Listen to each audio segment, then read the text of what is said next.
Nous n'offrons pas de cadeaux aux beaux enfants, Susanna. Ne rends pas les choses gênantes.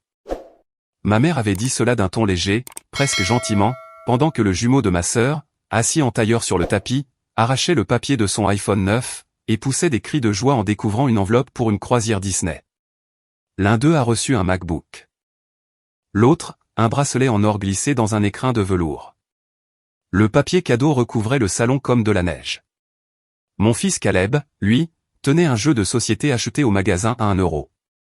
Ma fille Nora a reçu une tasse ornée d'un bonhomme de neige. Ils souriaient, parce que je les avais entraînés à être polis, à dire merci, et à ne jamais montrer leur peine dans la maison de quelqu'un d'autre. Soyez reconnaissants d'être inclus, a ajouté mon père, en sirotant son bourbon dans son fauteuil inclinable, comme s'il prononçait le bénédicité. Inclus, comme s'ils étaient des voisins égarés là par hasard. Pas mes enfants. Pas les enfants dont je payais sans faute les chaussures d'école, les rendez-vous chez le dentiste, les recharges d'inhalateurs pour l'asthme, et les sorties scolaires, pendant que la moitié des adultes dans cette pièce vivaient grâce aux prélèvements automatiques reliés à mon compte courant. Je me tenais là dans mon manteau en laine, encore frigorifié par le vent de Baltimore, et j'ai senti quelque chose mourir en moi, en silence. Ma sœur Marlène a levé les yeux du nouvel ordinateur de son fils, avec un petit sourire en coin. Tu sais comment est maman. Les cadeaux du sang, ce n'est pas pareil. Les cadeaux du sang. J'ai regardé Caleb, 12 ans, s'efforçant de ne pas fixer le téléphone que son cousin venait de jeter de côté, simplement parce qu'il y avait une autre boîte à ouvrir. J'ai regardé Nora, 9 ans, frottant son pouce sur cette tasse en céramique bon marché, comme si le fait de faire semblant lui donnait plus d'importance. Ensuite, j'ai regardé le sapin. En dessous, se trouvait le carnet de voyage pour la croisière, que j'avais payé. Le traiteur de la veille, c'était moi. L'hypothèque de la maison de mes parents, c'était moi, en grande partie. Le retard de paiement de la voiture de Marlène, moi. Le forfait téléphonique de la famille, moi. Même ce dîner de fête scintillant, servi sur des assiettes de famille, avec une générosité feinte, avait été payé pour moitié avec ma carte. Et malgré tout ça, mes enfants n'avaient droit qu'à des sourires, et des miettes. J'ai hoché la tête une fois, je me suis baissé, et j'ai pris les mains de mes enfants. Nous partons, ai-je dit. Ma mère a froncé les sourcils. Susanna, ne sois pas dramatique. Je me suis retourné à la porte. Non. Ce qui est dramatique, c'est de jouer les généreux avec l'argent de quelqu'un d'autre. Mon père s'est levé, le cou rougissant de colère. Fais attention à comment tu parles dans ma maison. J'ai failli rire. Ta maison? Je n'ai rien ajouté. J'ai attaché mes enfants dans la voiture, j'ai conduit jusqu'à la maison à travers le froid et l'obscurité, je les ai bordés, j'ai embrassé leur front, et je me suis assise à la table de la cuisine jusqu'à 2h13 du matin. J'ai annulé tout ce qui portait mon nom. Le prélèvement automatique de l'hypothèque, supprimé. Les factures d'énergie, supprimées. Le forfait téléphonique familial, supprimé. Le paiement de la croisière, annulé. L'assurance auto de Marlène, résiliée. La carte de crédit partagée, que je gardais pour les urgences, bloquée. Au matin, j'avais 69 appels en absence. À 8h11, 2 policiers ont frappé à ma porte. Et derrière eux, dans la voiture de mes parents garée sur le trottoir, ma mère pleurait, comme si j'avais fait une chose impardonnable. Mais pour une fois, je n'en avais plus rien à faire. Je m'appelle Susanna Wild. J'ai 39 ans, je dirige un centre d'appel à Baltimore. Et pendant la majeure partie de ma vie d'adulte, j'ai confondu l'utilité avec l'amour. C'était la maladie de ma famille.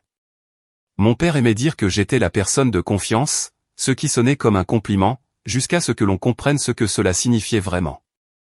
Cela signifiait que je faisais des heures supplémentaires, pendant que Marlène passait de crise en crise. Cela signifiait que je réglais les problèmes. Cela signifiait que, lorsque mes parents n'y arrivaient pas, je comblais les manques discrètement, et ils appelaient ça « loyauté familiale » au lieu de « dépendance ». Mon mari est décédé il y a 6 ans. Un accident vasculaire cérébral soudain, à 42 ans. Une minute, nous nous disputions sur la couleur de la peinture de la cuisine, la minute suivante, je signais des papiers et j'apprenais à respirer sans lui. Mes parents sont arrivés la première semaine, avec des petits plats, des larmes, et des promesses. Nous allons t'aider, avait dit ma mère. Ce qu'elle voulait dire, c'était, tu vas avoir besoin de nous sur le plan émotionnel, et nous allons avoir besoin de toi sur le plan financier. La deuxième année après la mort de David, je subvenais aux besoins de bien plus que mon propre foyer. La retraite de papa ne suffisait pas. Les prescriptions de maman étaient compliquées avec l'assurance. Marlène se remettait tout juste sur pied, une phrase qui a duré 11 ans. Quand papa a eu besoin de réparer le toit, j'ai payé. Quand maman a voulu un nouveau réfrigérateur, je l'ai commandé. Quand Marlène pleurait en disant que la garderie était trop chère, je lui envoyais de l'argent. Puis sont venus les frais de football, les colonies de vacances, les appareils dentaires, les trous dans le loyer, et les paiements minimums des cartes de crédit. Juste jusqu'à vendredi. Juste cette fois. Tu sais qu'on le ferait pour toi. Cette dernière phrase a toujours été la plus drôle. Il ne l'aurait pas fait pour moi. Il fêtait à peine les anniversaires de mes enfants. Pourtant, je continuais à aider, car il y a une certaine humiliation à admettre que sa propre famille se sert de soi. Il est plus simple d'appeler ça un sacrifice. Marlène avait cette forme de cruauté sournoise, jamais bruyante comme papa. Elle préférait la pitié avec des dents. Tu as de la chance d'avoir ta carrière, soupirait-elle. Certains d'entre nous élèvent de vrais enfants. Comme si les deux miens ne comptaient pas, parce que j'avais un poste et un salaire. Maman était pire, à sa façon. Voix douce, yeux tristes, excuses constantes. Ton père ne le pense pas, Marlène est sous pression. Tu sais comment est cette famille. Ce qu'elle ne disait jamais, c'était « arrête ». C'est mal. Papa ne cachait pas son mépris. Il aimait piquer les gens en public, surtout s'il sentait de la gratitude en eux. La gratitude l'offensait, car elle impliquait une dette. À Pâques, il a annoncé à table, la promotion de Susanna doit être agréable. Peut-être que maintenant, elle pourra payer le reste de cette maison. Tout le monde a ri, sauf mes enfants.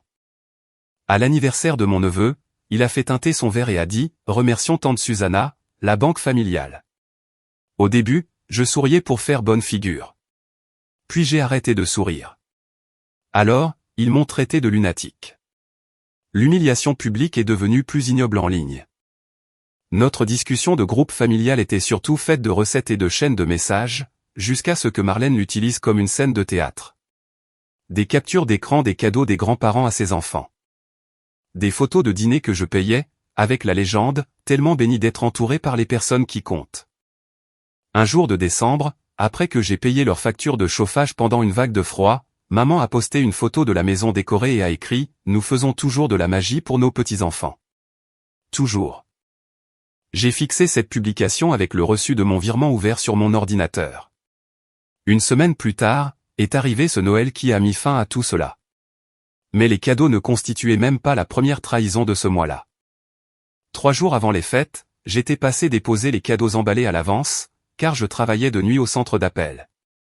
En retournant vers la voiture après y avoir installé les enfants, je me suis rendu compte que j'avais oublié l'écharpe de Nora. Je suis retourné vers l'entrée latérale, et j'ai entendu des voix provenant de la fenêtre de la cuisine. Maman, mets juste les affaires des enfants de Susanna avec les trucs de rechange. Marlène, tu as dépensé beaucoup trop pour les miens, cependant. Ils vont s'en rendre compte. Papa, alors dis-leur que les beaux enfants, c'est différent. Bon sang, Susanna l'avalera. Elle le fait toujours. Maman, baissant la voix, et les papiers pour la croisière? Papa a ri. Elle l'a payé, n'est-ce pas? Donc, techniquement, c'est eux qui nous offrent quelque chose. Je suis resté là dans le noir, avec l'écharpe de ma fille à la main, et j'ai senti le froid m'envahir jusqu'aux os. Cela aurait dû suffire, mais ce n'était pas le cas. Car la dernière chose que j'ai découverte, celle qui a fait passer ma peine à une précision chirurgicale, est arrivée 2 nuits plus tard, après la visite de la police. Les policiers étaient des hommes respectables, et ils étaient embarrassés d'être là. Un simple contrôle de routine, disait-il. Mes parents avaient signalé un comportement inquiétant, une instabilité financière, une possible détresse émotionnelle, et la présence de 2 enfants dans la maison. Je me tenais dans ma cuisine immaculée, avec les sacs à dos alignés près de la porte, et les boîtes à déjeuner qui séchaient sur l'égouttoir. Je les ai invités à entrer. Un officier a jeté un coup d'œil au calendrier sur le réfrigérateur, au devoir sur la table, et à la pile de reçus de pharmacie pour l'inhalateur de Nora. Madame, a-t-il dit prudemment, je pense qu'il s'agit d'un conflit familial. Mon père a essayé de se frayer un chemin depuis le porche. Elle nous a volés. Elle a coupé les vivres pour la maison.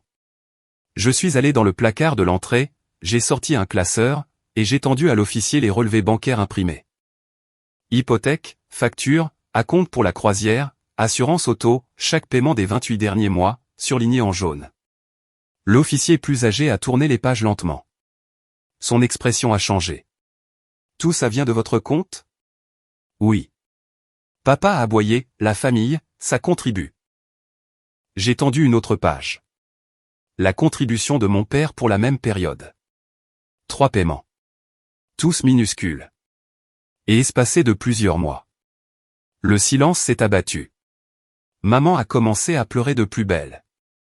Marlène, qui était visiblement arrivée en trombe après avoir appris que la police était là, a sifflé depuis l'allée, « Tu n'avais pas besoin de nous humilier. » Ce mot, humilier. Comme si l'humiliation ne comptait que lorsqu'elle finissait par frapper à la bonne porte.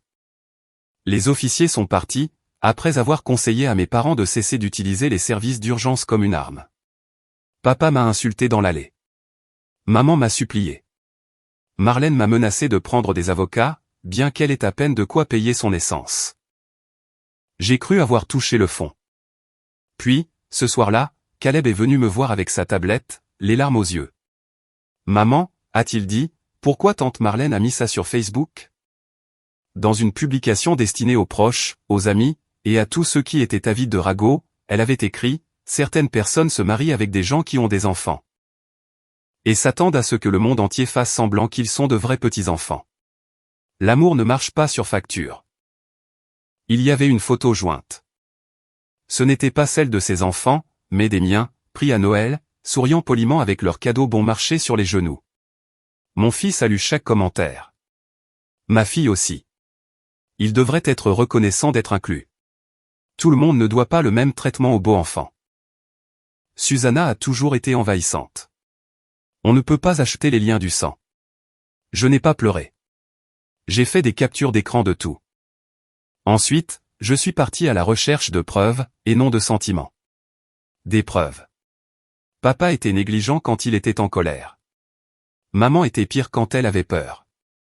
Et Marlène, malgré tout l'apitoiement qu'elle avait pour elle-même, avait la discipline numérique d'un raton laveur. Elle gardait tout. J'avais encore accès à l'ancien album photo partagé de la famille, car papa m'avait obligé à le configurer un jour, et n'avait jamais modifié les paramètres d'accès. J'ai d'abord trouvé des captures d'écran. Maman envoyant un SMS à Marlène, « Ne t'inquiète pas, Susanna paiera. » Elle le fait toujours après s'être calmée. Papa écrivant, « Si elle veut du respect, elle n'a qu'à arrêter de traîner ses gamins partout comme des accessoires. » Marlène répondant avec des émojis qui pleurent de rire, « Je vais poster un truc sur les limites. » Les gens adorent ça. Puis, j'ai trouvé des mémos vocaux. La plupart étaient des enregistrements accidentels dans la poche. L'un d'eux, non. Il datait de Thanksgiving l'année précédente. La voix de papa, « Pourquoi acheter un vélo aux garçons? Il n'est même pas à nous. » Maman, Susanna s'en rendra compte. Papa, alors dis-leur ce qu'on lui dit toujours. L'argent est compté. Marlène, dépensée plutôt pour Ava. C'est elle la vraie famille. Je suis resté assise à ma table à manger, avec mes écouteurs, à écouter ma famille dire les choses tout haut. Il y avait d'autres fichiers, un fil d'email transféré où maman me demandait de l'argent pour des factures médicales. La même semaine, Marlène réservait un week-end dans un complexe hôtelier. Un dossier de confirmation de croisière prouvant que le voyage de Noël avait été organisé des mois plus tôt en mon nom, avec des surclassements pour tout le monde, sauf pour moi et mes enfants. Un SMS de Marlène, « N'oublie pas d'occuper les enfants le matin de Noël pour que les miens puissent ouvrir les beaux cadeaux en premier. » J'ai imprimé chaque mot. Et parce que la vie a parfois un sens du théâtre, un allié s'est présenté là où je l'attendais le moins. L'ex-petit ami de Marlène, Derek, m'a envoyé un message après avoir vu sa publication sur Facebook.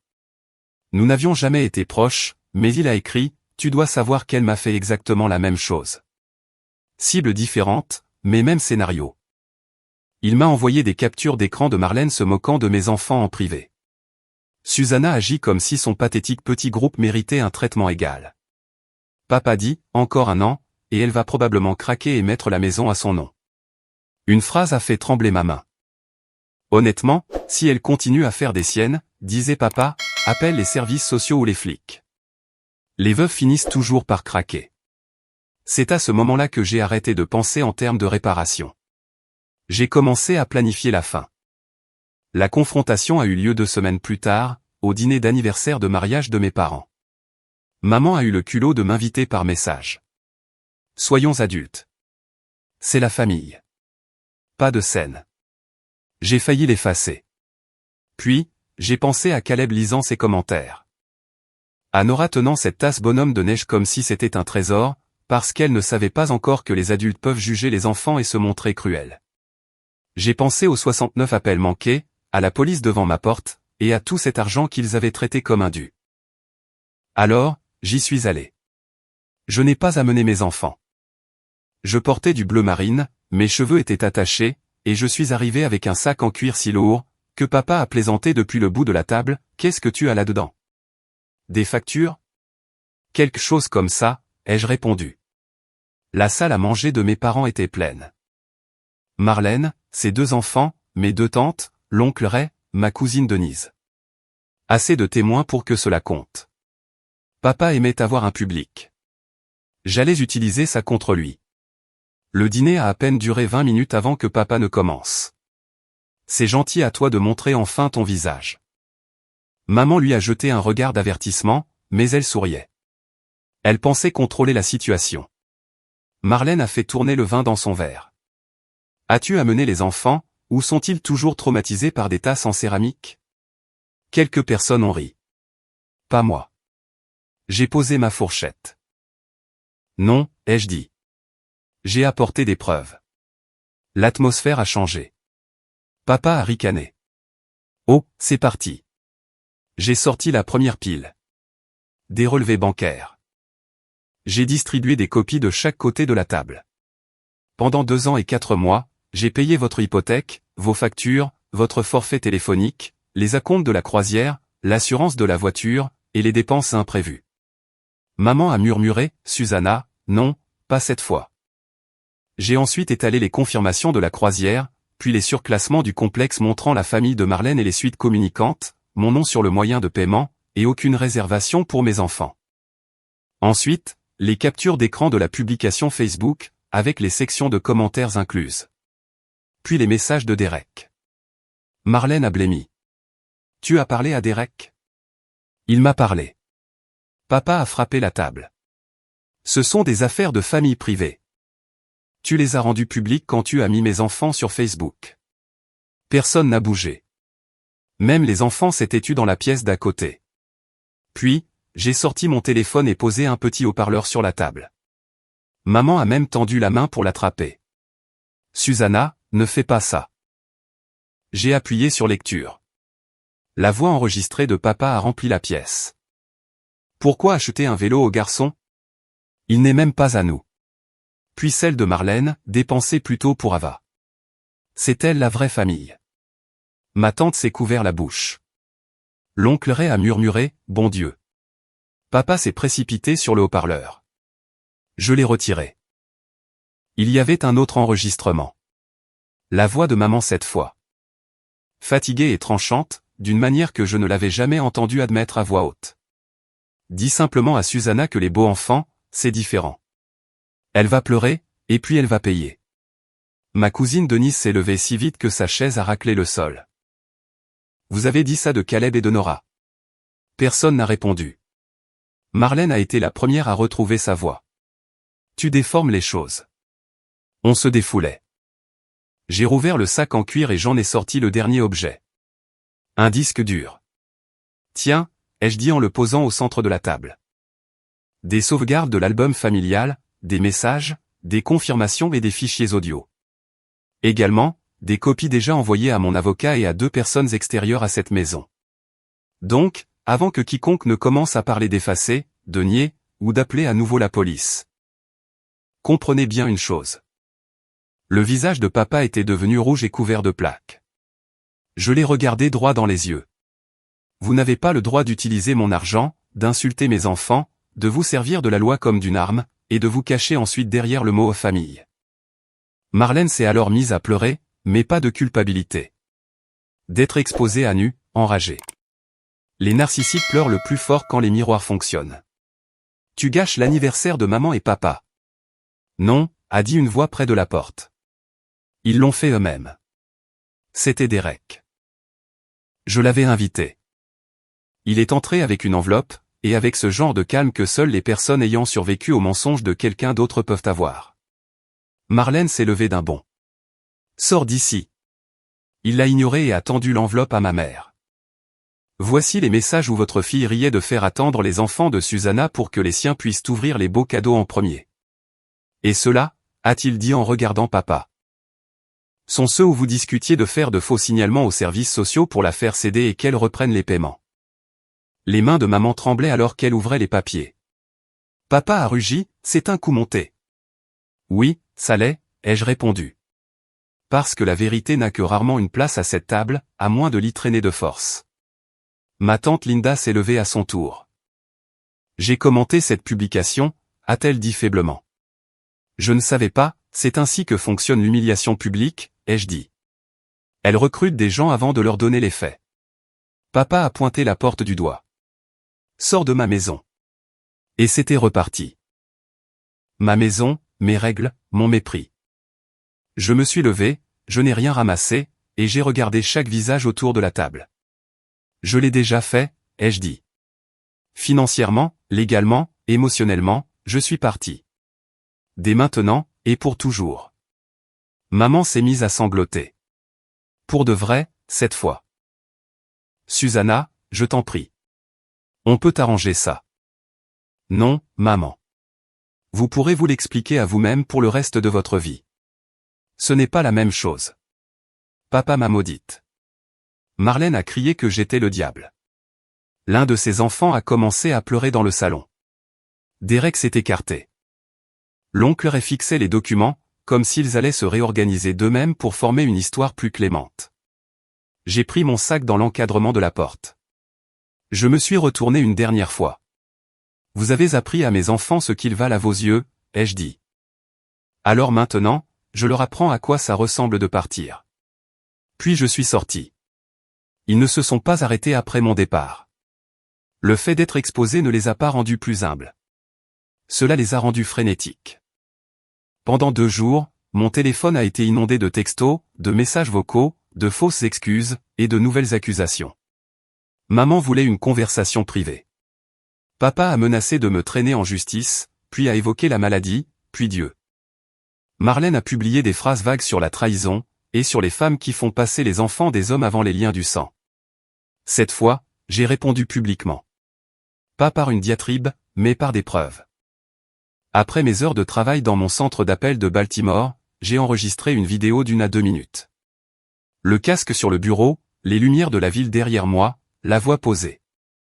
J'ai montré les reçus, la chronologie, les captures d'écran, et un court extrait audio, en ayant pris soin d'anonymiser les noms pour protéger les enfants. Je l'ai intitulé « Ce que l'inclusion a coûté à mes enfants ». Puis je l'ai publié, non pas pour les détruire, mais pour refermer la brèche qu'ils avaient toujours utilisée, le secret. La réaction a été immédiate. Des parents, des beaux-parents, des veuves, et des enfants adultes l'ont partagé, car les faits étaient clairs, et ignobles. Marlène a été la première à supprimer sa publication. Papa a commencé à appeler depuis des numéros inconnus. Maman a envoyé des lettres manuscrites, comme si l'encre bleue pouvait rendre la manipulation plus douce. J'ai envoyé une seule réponse à tous les 3, ne me contactez plus, à moins que cela ne concerne le remboursement de vos dettes via un avocat. Une fois que mon argent a cessé de se vider chaque mois, ma vie a changé rapidement. J'ai remboursé mes dettes. Caleb a pu s'inscrire au programme de robotique dont il rêvait. Nora a pris des cours d'art. J'ai même pris 3 jours de vacances, juste pour vivre tranquillement avec mes enfants. Puis j'ai fait une dernière chose. J'ai ouvert une petite entreprise de conseil en formation au service client, en utilisant les systèmes que j'avais créés au centre d'appel. Pour une fois, chaque heure que je travaillais nourrissait mon propre foyer. Ma famille a lancé une dernière vague de mensonges. Papa a dit que j'étais brisé par le chagrin. Maman a affirmé que je faisais une dépression nerveuse. Marlène a insinué que j'avais volé des dossiers familiaux. Mais à ce moment-là, la vérité s'était déjà échappée, et la vérité, ça voyage vite. La tante Linda s'est excusée. Denise aussi. L'oncle Ray m'a envoyé un petit chèque avec un mot pour les enfants, j'aurais dû parler plus tôt. J'ai gardé le mot, et je lui ai renvoyé le chèque. Tout n'a pas besoin d'être réglé avec de l'argent. Parfois, il suffit juste de témoins. 3 mois plus tard, la société de crédit hypothécaire a entamé des poursuites concernant la maison de mes parents. Je ne suis pas intervenu. La voiture de Marlène a été saisie. Papa a pris un travail à temps partiel. Maman a laissé 2 messages vocaux me demandant si je voulais bien parler, pour le bien des enfants. Elle parlait des enfants de Marlène, bien sûr. Personne n'a posé de questions sur le concours de robotique de Caleb. Personne n'a demandé à voir les peintures de Nora. Cela m'a fait mal pendant environ 10 minutes. Puis c'est devenu une libération. Avant, je pensais qu'être une bonne personne signifiait que si l'on continuait à payer, à pardonner, et à être présent, les gens finiraient par voir notre valeur. C'était le mensonge dont j'avais hérité. La vérité est plus simple. Être utilisé n'est pas le prix à payer pour être aimé. Et les enfants apprennent de ce que l'on tolère. Au Noël suivant, Caleb a choisi le film. Nora a choisi les décorations. Nous avons ouvert nos cadeaux en pyjama, sous un sapin un peu de travers. Plus tard, Nora a demandé, sommes-nous toujours membres de cette famille? Je lui ai répondu, nous faisons partie de la famille qui nous protège. Aujourd'hui, sur mon bureau, trône une tasse blanche de ce dernier Noël. Nora a peint des fleurs bleues sur le bonhomme de neige de travers, et a écrit, non inclus. Choisi. C'est mieux que les liens du sang.